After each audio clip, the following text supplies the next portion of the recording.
Welcome everyone. How are you? Today we will study chapter 4 of class 10 exercise 4.2 quadratic equations of NCERT maths book.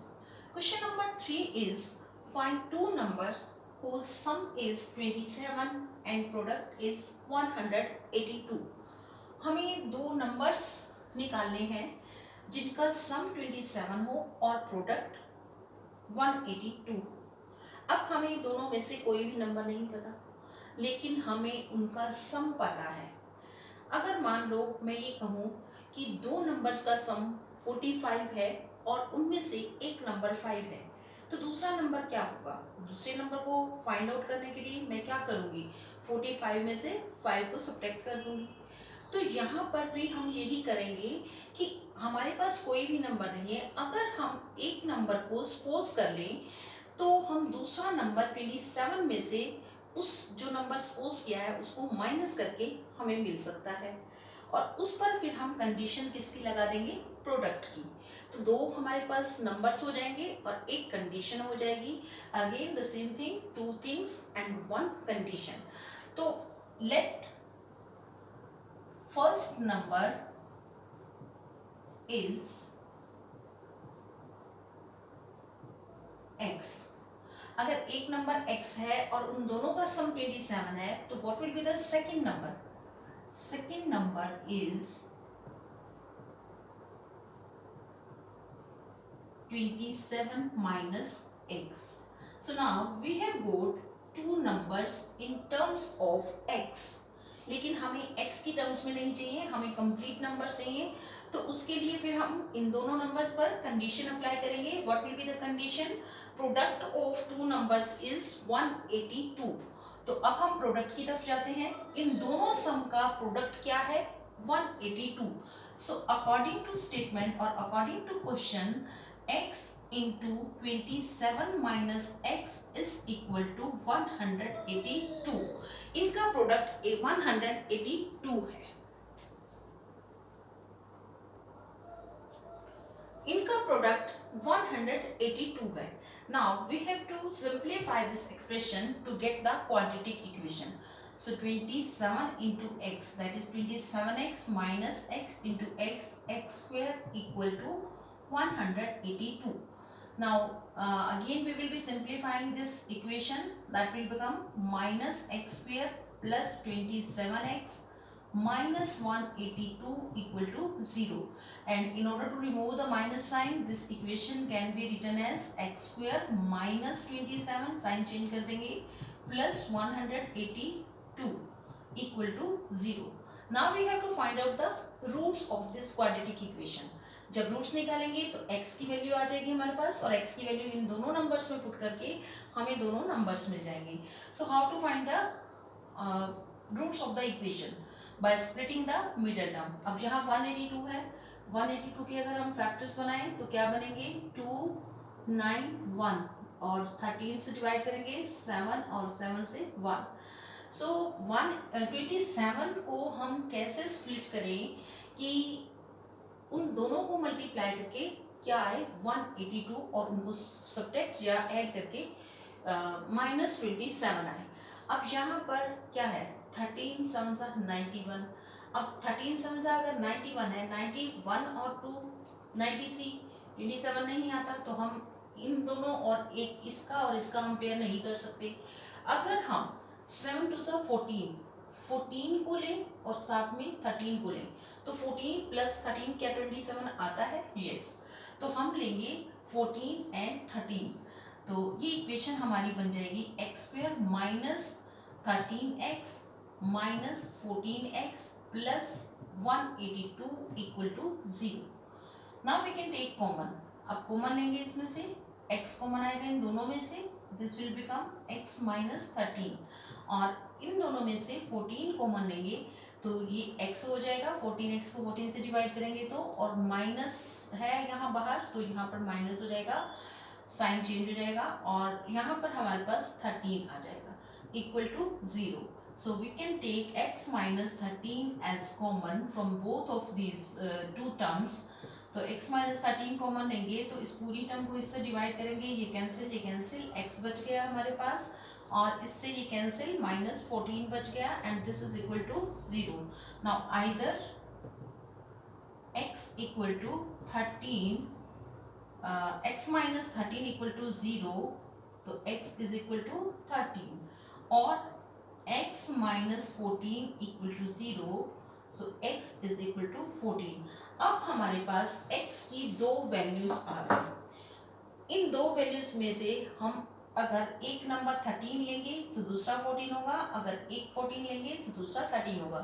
तो यहाँ पर हमें ये condition mention करनी पड़ेगी कि when x is equal to, जब हम x को 13 लेंगे तो first number will be 13 and second number क्या होगा, second number that is 27 minus x, मतलब 27 माइनस 13, तो ये 14 आ गया. पहला सेट तो ये बन सकता है कि first number 13 and second number 14. लेकिन जब हम x की value when x is equal to 14 लेते हैं तो ये रिवर्स हो जाएगा. फर्स्ट नंबर क्या होगा, first number is 14, then second number क्या होगा, second number is 27 minus 14 that is 13. तो सेकेंड केस में क्या होगा कि फर्स्ट नंबर 14 होगा और सेकेंड नंबर 13 होगा, और फर्स्ट केस में फर्स्ट नंबर 13 होगा और सेकेंड नंबर 14 होगा. Now question number 4 is find two consecutive positive integers sum of whose square is 365. हमें दो कंसेक्टिव पॉजिटिव इंटीजर निकालने हैं जिन दोनों का सम कितना हो, जिन दोनों के स्क्वेयर्स का सम कितना हो 365. अब जैसे हमने क्वेश्चन नंबर 3 में किया कि हमारे पास दो नंबर थे और उनका सम कितना था 27, तो हमने एक नंबर सपोज किया और फिर 27 में से उसको सब्ट्रैक्ट करके दूसरा नंबर फाइंड आउट किया. But now here we can't do like that. क्यों? क्योंकि यहाँ पर sum of whose squares is 365, कि जो दो नंबर्स हैं, जो दो पॉजिटिव इंटीजर्स हैं, उनके स्क्वेयर्स का सम जो है दैट इज 365. तो अब हम यहाँ क्या करें, अब यहाँ पर हम इस वर्ड को का बेनिफिट लेंगे कंसेक्टिव पॉजिटिव इंटीजर्स. मतलब कि अगर हमारे पास एक नंबर हम एक्सपोज कर लेते हैं तो हमें उसको दूसरे को 365 में से सब्ट्रैक्ट नहीं करना, क्योंकि वो तो स्क्वेयर्स का सम है, वो दो नंबर्स का सम नहीं है. तो यहाँ पर अगर कंसेक्टिव की बात करें तो consecutive means one after the others. तो अगर हम एक नंबर एक्सपोज कर लेते हैं, जैसे मान लो मैं ये कहती हूँ कि 2, 3, 4 आर कंसेक्टिव पॉजिटिव इंटीजर्स, तो 2 के बाद 3 के बाद 4, तो 2 के बाद अगर 3 है तो 3 कैसे आया, 2 प्लस 1, 4 कैसे आया, 3 प्लस 1. तो अगर हम एक नंबर एक्सपोज कर लें तो नेक्स्ट नंबर हमारा कंसेक्टिव पॉजिटिव इंटीजर क्या होगा, x प्लस 1. फिर हम उनका स्क्वायर कैलकुलेट करके और उनके स्क्वायर्स के सम को किसके इक्वल रखेंगे, 365 के. So let us suppose let first positive integer is x, तो सेकेंड इंटीजर क्या होगा, क्योंकि कंसेक्टिव इंटीजर्स है, सेकेंड पॉजिटिव इंटीजर क्या होगा, देन कि अगर एक पॉजिटिव इंटीजर x है देन सेकेंड पॉजिटिव इंटीजर क्या होगा, that will be x plus 1. Right. Now sum of whose squares, अब इनके स्क्वेयर्स का सम करना है और उसको किसके इक्वल रखना है, 365 की. So according to question x square plus x plus 1 whole square is equal to 365. हमने यहाँ पर स्क्वेयर्स क्यों किया, क्योंकि हमें स्टेटमेंट में गिवन है कि sum of whole squares is 365. So now we have to solve this. x square plus a plus b whole square की आइडेंटिटी लगेगी यहाँ, x square plus 2x plus 1, a square plus 2ab plus b square, और इस 365 को भी हम इधर minus करके लिख देते हैं और equal to 0. Now x square plus x square that is 2x square plus 2x or minus 365 plus 1 that is minus 364 equal to 0. So in this way we got quadratic equation. Now we have to find the roots of this quadratic equation in order to find the value of x. अगर x की value हमें मिल जाएगी तो हमें दोनों positive integers पता चल जाएंगे. सो लेट अस सॉल्व दिस. अब क्योंकि थ्रू आउट द इक्वेशन सब में सभी जो टर्म्स हैं वो टू की फैक्टर्स हैं, टू की मल्टीपल हैं, तो we can take common and this equation can be written as x square plus x minus 182 equal to 0. क्या किया मैंने, पूरी इक्वेशन को थ्रू आउट 2 से डिवाइड कर दिया क्योंकि सारी टर्म्स में जो भी टर्म्स हैं सारी वो 2 की मल्टीपल है. So now we have to form the factors of this quadratic equation by splitting the middle term. So 182 है, 182 को अगर हम प्राइम फैक्टर्स करें तो this will become 91, 7, 13 and 13, 1. अब यहाँ पर हम ये देखें कि किस किस को कंबाइन करना है. 13 टू 26, 26 और 7 को ले अगर तो 1 नहीं बनता, यहाँ 1x है क्योंकि 26 और 7 को हम अगर प्लस करें तो 33 आता है, माइनस करें तो 21 आता है. यहाँ पर हमें 1 चाहिए. तो अब हम इन दोनों को कंबाइन करके देखते हैं. 13 ये और 7 टू 14, 13 एंड 14 इनको अगर हम सब्ट्रैक्ट करें तो हमें 1 मिल सकता है. तो और अगर मल्टीप्लाई करें तो 182 भी आ रहा है. 13 को 14 से मल्टीप्लाई करें तो अब हम क्या करेंगे, यहाँ पर इसकी फैक्टर्स बनाएंगे एक्स स्क्वायर प्लस, अब यहाँ पर क्योंकि -82 है और यहाँ पर प्लस x है तो हम जो बड़े वाला नंबर होगा उसको प्लस का लेंगे, plus 14x minus 13x minus 182 equal to 0. Now we can take common. Common लेने पर हमारे पास क्या बचेगा, यहाँ से x कॉमन लेंगे तो x प्लस 14 हेयर, माइनस 13 यहाँ से कॉमन लेंगे तो x plus 14 here equal to 0. इन दोनों में से हम क्या कॉमन लेंगे, x प्लस 14. तो x प्लस 14 कॉमन लेंगे तो ये कैंसिल, यहाँ x आएगा और minus this can be cancelled और 13 हमारे पास बचेगा and this is equal to 0. Now either x plus 14 equal to 0, that means x is equal to minus 14, or x minus 13 equal to 0, which means x is equal to 13. तो इसका मतलब हमारे पास x की value क्या आई, -14 और 13. But क्या हम -14x की वैल्यू ले सकते हैं according to our statement to positive conjunctive positive integers. तो हमें 14 को नहीं लेना है, दिस विल बी रिजेक्टेड. क्यों रिजेक्ट किया, because we have to take positive integer. Right, now what is the value of x, 13. तो that means what is the first number हमने एक्सपोज किया था, फर्स्ट पॉजिटिव नंबर एक्सपोज किया था, तो that is x equal to 13. And what will be the next second positive number, second positive integer is equal to x plus 1, that is 13 plus 1, that is equal to 14. इसका मतलब first positive integer क्या होगा 13 और second positive integer क्या होगा 14. और अगर हम इनको चेक करना चाहते हैं कि क्या हमने ये क्वेश्चन में x की वैल्यू करेक्ट फाइंड आउट की है या नहीं, तो वी कैन चेक ऑल्सो. उन्होंने क्या कहा है कि sum of squares of those numbers is 365. अगर हम 13 का स्क्वायर करें और 14 का स्क्वायर करें तो क्या ये 365 के इक्वल आता है, this is equal to 169 and this is equal to 196. और जब हम इन दोनों को ऐड करेंगे तो हमारे पास 365 आ रहा है. दैट मीन्स हमारी कैलकुलेशन जो है दैट इज एक्यूरेट. हमने जो x इक्वल टू 13 निकाला है वो बिल्कुल ठीक है. So in this way we can find the value of two positive integers, sum of whose squares is 365. Okay.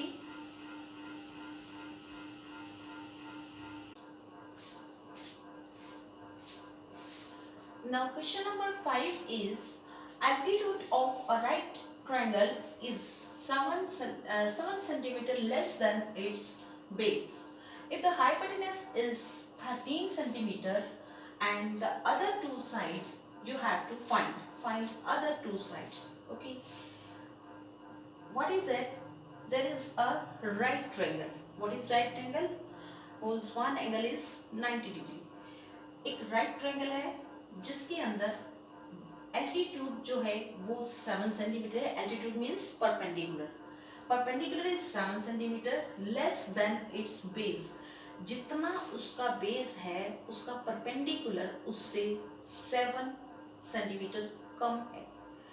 And if the hypotenuse is 13 centimetre then find the other two sides.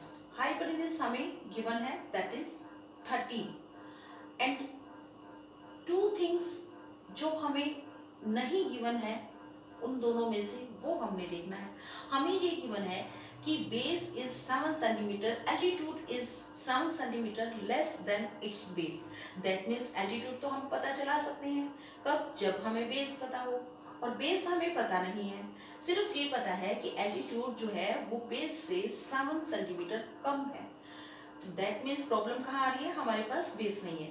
जो चीज़ नहीं है हम उसको suppose करेंगे. और साथ में हम यहाँ पर एक पहले राइट ट्रायंगल बनाते हैं. दिस इज राइट ट्रायंगल और इसके अंदर H hypotenuse is what, that is 13.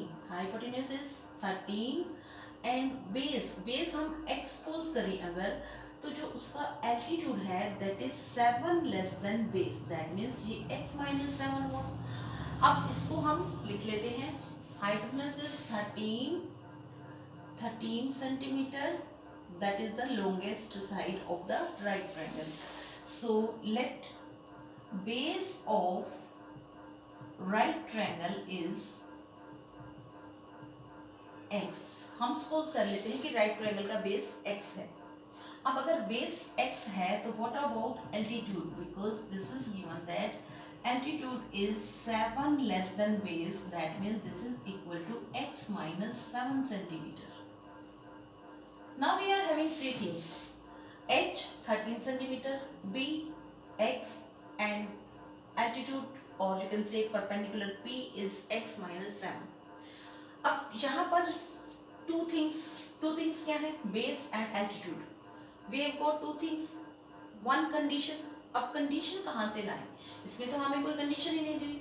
But जो इसमें ट्राइंगल की प्रॉपर्टी दी हुई है that is a right triangle, हम उसकी प्रॉपर्टी को एज ए कंडीशन यूज कर सकते हैं in order to find base and altitude. तो हम क्या करेंगे, हमें पता है कि राइट एंगल ट्राइंगल में according to Pythagoras theorem, hypotenuse is equal, square of hypotenuse is equal to base square plus perpendicular square, or you can say altitude square. So now we have to put all these three things here. H, that is 13 square equal to b, that is x square plus p is x minus 7 whole square. Now we can form the quadratic equation. और जब हमारे पास quadratic equation आ जाती है तो the rest of the sum is very simple to solve, क्योंकि उसके बाद हमें रूट्स निकालने होते हैं और रूट्स निकालने के बाद x जो चीज़ हमें सपोज की होती है उसकी वैल्यू हमें पता चल जाती है. So now here will be 169 equal to x square और इसका होल स्क्वायर हम a minus b whole square की आइडेंटिटी अप्लाई करके खोलेंगे. So that will become x square plus 2 into a b that is 14x. यहाँ minus आएगा because यहाँ minus है. X square minus 2 into a b plus b square that is 49. 7 7 जा 49. So now this equation can be again written as 2x square minus 14x plus 49. और इस 169 को भी इधर ले जाएं तो ये क्या हो जाएगा 2x square minus 14x और plus 49 minus 169. So this can be again written as 2x square minus 14x और यहाँ पर हमारे पास माइनस का 100, this will be 0 and 2 120 बच जाएगा. So this is our quadratic equation. अब हमें मिडिल टर्म को स्प्लिट करना है इसके रूट्स फाइंड आउट करने के लिए, लेकिन उससे पहले हम ये देख रहे हैं कि सारी टर्म्स जो है वो 2 की मल्टीपल है. तो we can divide throughout by 2, तो जब 2 से डिवाइड करेंगे तो ये पूरी इक्वेशन क्या बन जाएगी, x square minus 7x minus 60, right? So now this middle term should be split to find the roots. अब इसको हम कैसे स्प्लिट करें कि मल्टीप्लाई करके 60 आए और प्लस या माइनस करके 7 आए। तो हमारे पास 12 एंड 5 दो हमारे पास पेयर्स हैं, दो नंबर्स हैं जिनको हम इस मिडल टर्म को स्प्लिट करके जिनको हम उसकी जगह रख सकते हैं। तो हम क्या करेंगे, एक्स स्क्वेयर, और यहाँ क्योंकि हमें माइनस 60 मिलना चाहिए, तो माइनस 60 कैसे मिलेगा, अगर हम 12 को माइनस मैंने माइनस 12x और प्लस 5x ले तो हमारे पास ये मिडिल टर्म आ रही है minus 2x plus 5x and minus 60। तो इन दोनों को प्रोडक्ट करके देखें तो माइनस 60 आ रहा है। So that's why we will be taking common, इन दोनों में से x कॉमन लेंगे, इन दोनों में से 5। So x minus 12 plus 5 common लेंगे तो x minus 12, again x minus 12 can be taken as common from both these terms, तो हमारे पास आ जाएगा x plus 5। So these are two factors of the quadratic x minus 12 and x plus 5। So either एक बार हम इसको 0 के इक्वल रख के x की वैल्यू निकालेंगे, एक बार इसको, so either x minus 12 equal to 0, so x is equal to 12, or x plus 5 equal to 0, or x is equal to minus 5. Now this x equal to minus 5 we can't take the value of x, क्यों, क्योंकि x हमने क्या suppose किया है, base of right triangle, base means length of base of right triangle हमने लिया है x, और length can never be negative. जब भी हम लेंथ की बात करते हैं, क्या कभी हमने किसी की लेंथ को -3, -4, -5 ऐसे लिखा है लेंथ को, नहीं ना।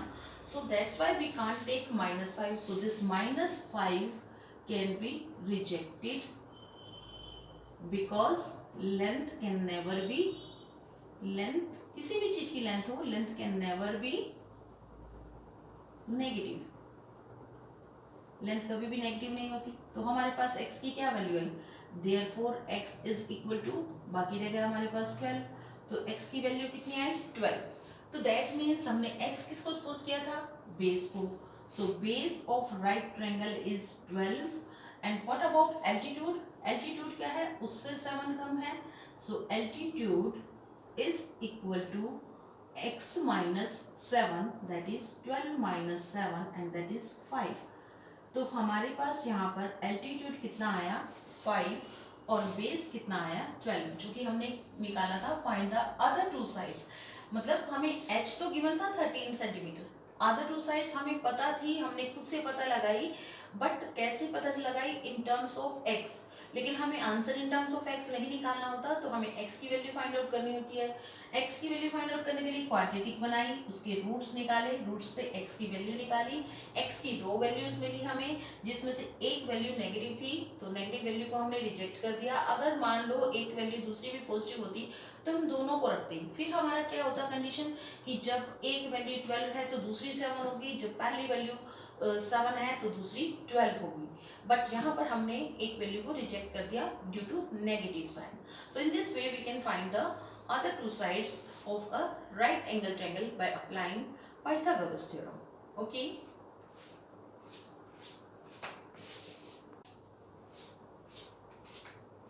Now question number 6 is, a cottage industry produces a certain number of pottery articles in a day.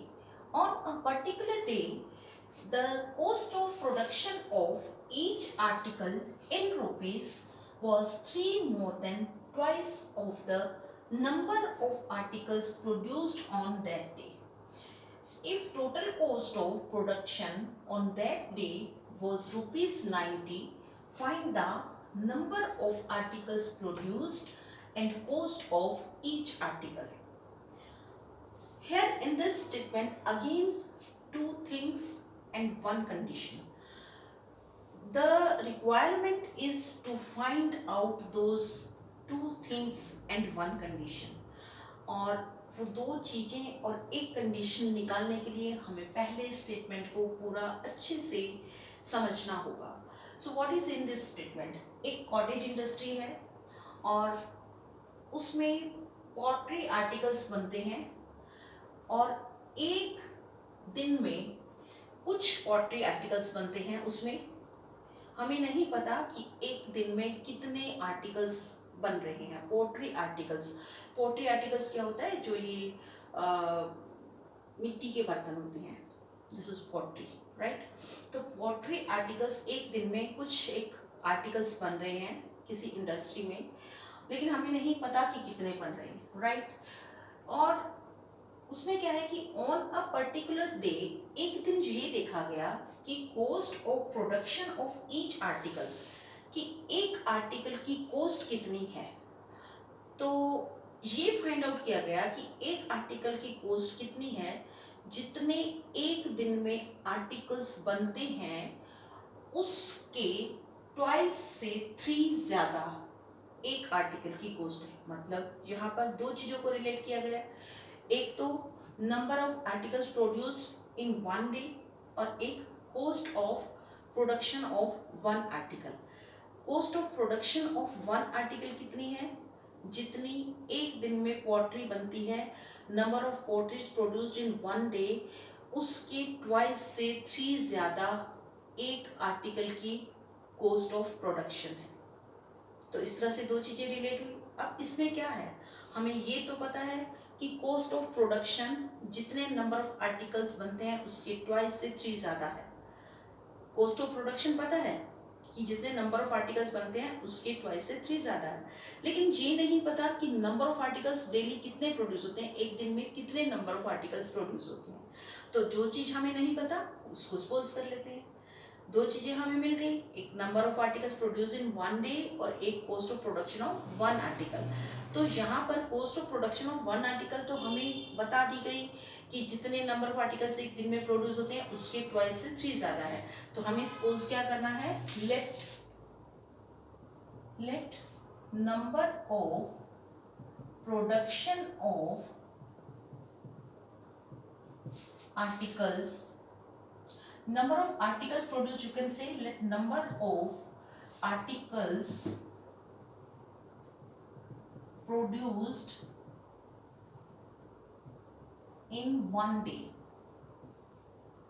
that is equal to x। अगर हमने number of articles produced in one day x suppose कर लिया तो यहाँ से हम cost of one article भी निकाल सकते हैं। cost of one article is कितनी है, जहां हमें गिवन है कि cost of production of each article in rupees is 3 more than twice of number of articles produced on that day. मतलब कि एक दिन में एक्स आर्टिकल्स प्रोड्यूस हो रहे हैं और कॉस्ट कितनी है, जितने आर्टिकल्स हैं उसके ट्वाइस से 3 ज़्यादा। दैट मीन्स आर्टिकल प्रोड्यूस हो रहे हैं एक्स, उसका डबल कितना हुआ 2x और उससे 3 ज़्यादा, that means 2x plus 3। That means cost of production of one article is 2x plus 3। अब क्वेश्चन ये है कि ये 90 क्या है। If the total cost of production on that day was ₹90, total cost of production का मतलब उस दिन जितने आर्टिकल्स प्रोड्यूस हुए उनकी कॉस्ट हमें पता है और जितने आर्टिकल्स प्रोड्यूस हुए वो भी पता है कि number of articles produced in one day x। अगर एक आर्टिकल जो है एक दिन में जितने आर्टिकल्स बनते हैं वो x आर्टिकल्स बन रहे हैं और एक आर्टिकल की कॉस्ट इतनी है, तो x आर्टिकल की कॉस्ट कितनी होगी, इन दोनों को मल्टीप्लाई कर देंगे। जैसे मान लो मैं ये कहूँ कि एक आर्टिकल की कॉस्ट 10 रुपीज़ है और एक दिन में 5 आर्टिकल्स बन रहे हैं, तो टोटल कॉस्ट कितनी होगी 10 मल्टीप्लाई 5। दैट मीन्स हमने 10 और 5 को मल्टीप्लाई किया।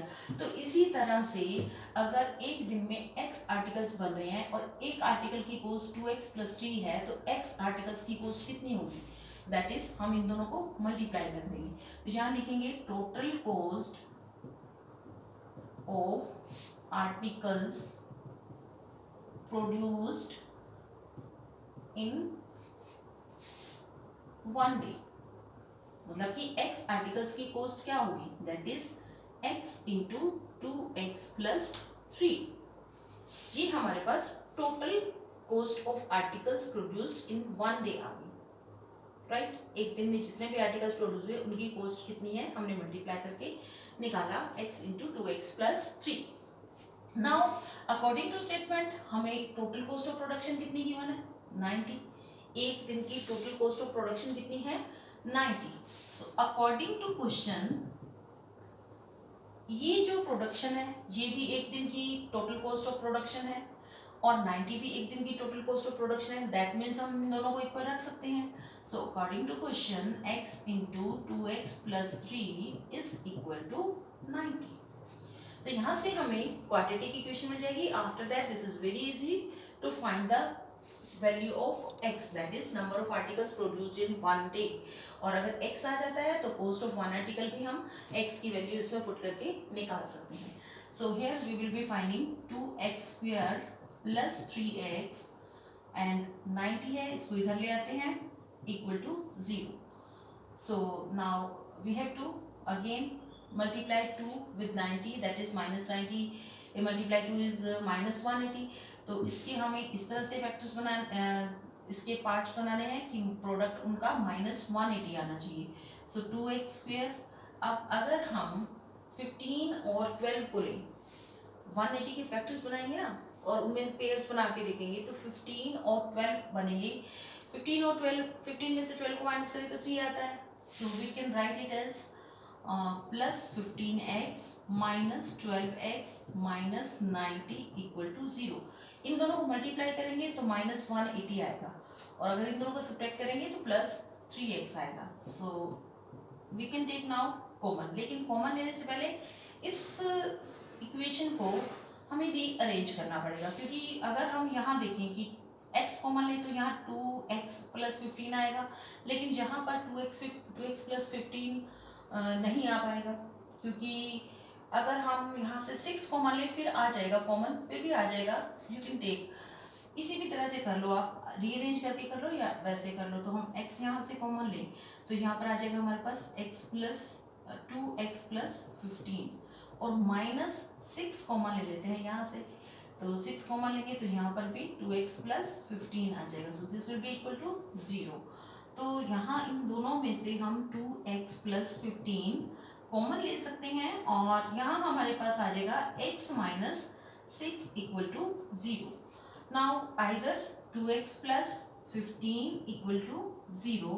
सो 2x is equal to minus 15 and x equal to minus 15 upon 2. और अगर हम x माइनस 6 को 0 के इक्वल रखें तो x इज इक्वल टू 6. अब x क्या था हमारा number of articles produced in one day. यहाँ पर x की वैल्यू हमारी आई माइनस 15 अपॉन 2 और यहाँ आई 6. अब हम ये देखें कि क्या number of article produced in one day can be negative. अगर हम किसी भी चीज़ को हम ये कहते हैं कि 7 बुक्स 8 बुक्स 10 टॉयज, क्या हम कभी ऐसे कहते हैं कि माइनस 10 टॉयज या माइनस 8 बुक्स. नहीं कहते, कभी भी नेगेटिव नहीं होते. नंबर किसी भी चीज़ का नंबर हो वो नेगेटिव नहीं होता. Number of books, number of pens, number of toys ये कभी नेगेटिव नहीं होता. तो इसी तरह से number of articles can never be negative. तो इसको तो हम कर देंगे रिजेक्ट. यहाँ लिखेंगे रिजेक्टेड और साथ में इसका रीजन लिख देंगे because articles number of articles can never be negative लिख देंगे. उसके बाद हमारे पास बच गई ये वैल्यू x इक्वल टू 6. तो x हमने सपोज किया था number of articles produced in one day. तो हमारे पास क्या आया number of articles produced in one day. हमने x सपोज किया था और उसकी वैल्यू कितनी आई हमारे पास 6, राइट. और उसके बाद हमने ये भी निकालना है कि कॉस्ट ऑफ वन आर्टिकल. देखो यहाँ पर find the number of articles produced निकाल दिया and cost of each article. अब कॉस्ट ऑफ वन आर्टिकल हमारी कितनी है 2x प्लस 3 और उसमें अगर x में हम 6 पुट करें तो कितना आएगा कॉस्ट ऑफ वन आर्टिकल और each article is equal to 2x plus 3. तो 2x प्लस 3 में अगर हम 6x की जगह पुट करें तो हमारे पास क्या आ जाएगा 15. That means cost of one article is